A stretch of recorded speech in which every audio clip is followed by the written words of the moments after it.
Place গেমের মধ্যে এমন 3টা সেটিংস রয়েছে যে 3টা সেটিংস প্রতিটা গেমারদেরই ঠিক করে নেওয়া উচিত, কারণ এই 3টা সেটিংস যদি আপনি ঠিক করে না নেন তাহলে কিন্তু আপনি গেম প্লে করে মজা পাবেন না বা গেমের মধ্যে বিভিন্ন ধরনের সমস্যা দেখা দিবে। এমনকি এই 3টা সেটিংসের কারণে আপনার ডিএলএস আইডিটা পর্যন্ত ডিলিট হয়ে যেতে পারে।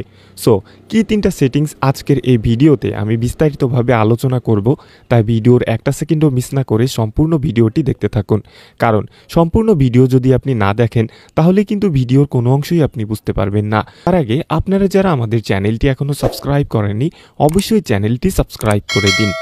সো প্রথম যে অপশনটা আপনাদের দেখাবো সেটা হচ্ছে আমাদের চলে যেতে হবে সেটিংস অপশনের মধ্যে। সেটিংস অপশনে যাওয়ার পর আমাদের কন্ট্রোল সেটিংসে প্রবেশ করতে হবে।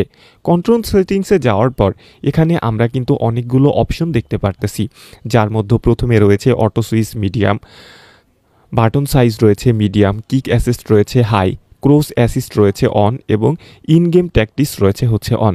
এর মধ্যেও সব থেকে যে ইম্পর্ট্যান্ট বিষয় সেটা হচ্ছে ক্রস অ্যাসিস্ট। ক্রস অ্যাসিস্ট এটা যদি আপনি অফ করে দেন তাহলে যদি আপনি প্লেয়ারকে পাস দেন সেই পাসটা কিন্তু সঠিকভাবে প্লেয়ারের কাছে যাবে না, উল্টাপাল্টা চলে যাবে এবং সঠিকভাবে আপনি কিন্তু প্লেয়ারগুলোকে নিয়ন্ত্রণ করতে পারবেন না। এমনকি গোল করার সময়ও আপনার বিভিন্ন ধরনের সমস্যার সম্মুখীন হতে হবে। এক কথায় এটা হচ্ছে এমন একটা সেটিংস যে সেটিংসের কারণে আপনি কিন্তু গেম প্লে করে মজা পান।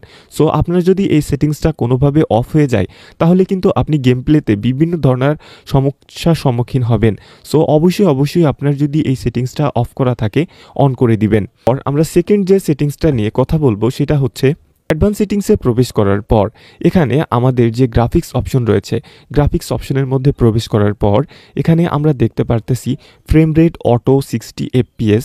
সো ফ্রেম রেটটা হচ্ছে কি? ফ্রেম রেট হচ্ছে আপনার ফোনের যে টাচ করার ক্ষমতা বা দ্রুত টাচ করার ক্ষমতা, এটা কিন্তু এখানে বোঝানো হয়েছে, বা আপনার ফোনের যে ফ্রেমটা রয়েছে সেই ফ্রেমটা কতটা লোড নিতে পারে সেটা এখানে বোঝানো হয়েছে।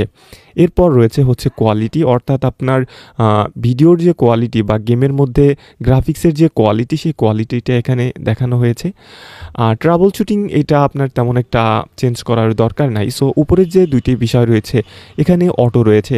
এই অটো থাকলে আপনাদের গেমের মধ্যে কিন্তু বিভিন্ন ধরনের ল্যাগিং বা অনলাইন ম্যাচে বিভিন্ন ধরনের সমস্যার সম্মুখীন হতে হয়। সো আপনাদের যাদের অটো রয়েছে অবশ্যই আপনারা এটাকে ম্যানুয়াল করে দিবেন।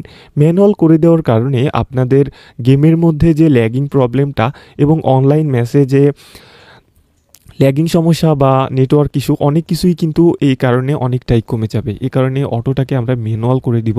সো এখানে 60 FPS রয়েছে, আমরা 30 অথবা 60 রাখতে পারি। সো আমি 30 রাখবো কারণ 60 আমার প্রয়োজন হয় না। এখানে অটো হাই রয়েছে, সো অটো হাইকে আমরা এখান থেকে মিডিয়াম অথবা হাই করে দিব। সো এখানে মিডিয়াম করে দিলাম। সো এখানে 30 FPS এবং মিডিয়াম করে দিলাম। এরপর ওকে বাটনে প্রেস করে দিতে হবে। সো ওকে বাটনে প্রেস করে দেওয়ার সাথে সাথে আমাদের গেমটা কিন্তু আবার ওপেন হবে এবং আমাদের গ্রাফিক্সটা কিন্তু এই অনুযায়ী ঠিক হয়ে যাবে। আজকের ভিডিওর 3 নম্বর যে অপশন সেটা হচ্ছে সেটিংস থেকে অ্যাডভান্স সেটিংসে যাওয়ার পর অনেকেই কিন্তু আপনার যে গেমটা রয়েছে সেটাকে রিসেট অথবা ডিলিট করে দেন। সো এই যে বিষয়টা, এই বিষয়টা কিন্তু আপনাদের অবশ্যই মাথায় রাখতে হবে। যদিও আগে এই রিসেট প্রোফাইল বা ডিলিট প্রোফাইল আইডিগুলো ব্যাক দিয়ে দিত, কিন্তু বর্তমানে কিন্তু রিসেট প্রোফাইল অথবা ডিলিট প্রোফাইলের আইডি কোনোভাবেই ব্যাক করা যাচ্ছে না এবং ব্যাক করলেও অনেক ধরনের হ্যাসেলের সম্মুখীন হতে হচ্ছে। সো এই কারণে অবশ্যই আপনারা এই রিসেট প্রোফাইল অথবা ডিলিট প্রোফাইলে ভুল করেও টাচ করবেন না। আর আইডিটা কী কী কারণে হারিয়ে যেতে পারে বা কী কী কারণে নষ্ট হয়ে যেতে পারে এই বিষয়ে অলরেডি আমাদের চ্যানেলে একটা ভিডিও দেওয়া হয়েছে। আপনার যদি প্রয়োজন হয় বা আপনি যদি সাবধান থাকতে চান তাহলে অবশ্যই এই ভিডিওটি আপনারা দেখে নিতে পারেন। সো ভিডিওটি কেমন লাগছে অবশ্যই কমেন্ট করে জানাবেন। আর ভিডিওর মাধ্যমে কোনো প্রকার উপকার হলে একটা লাইক তো আশা করতেই পারি।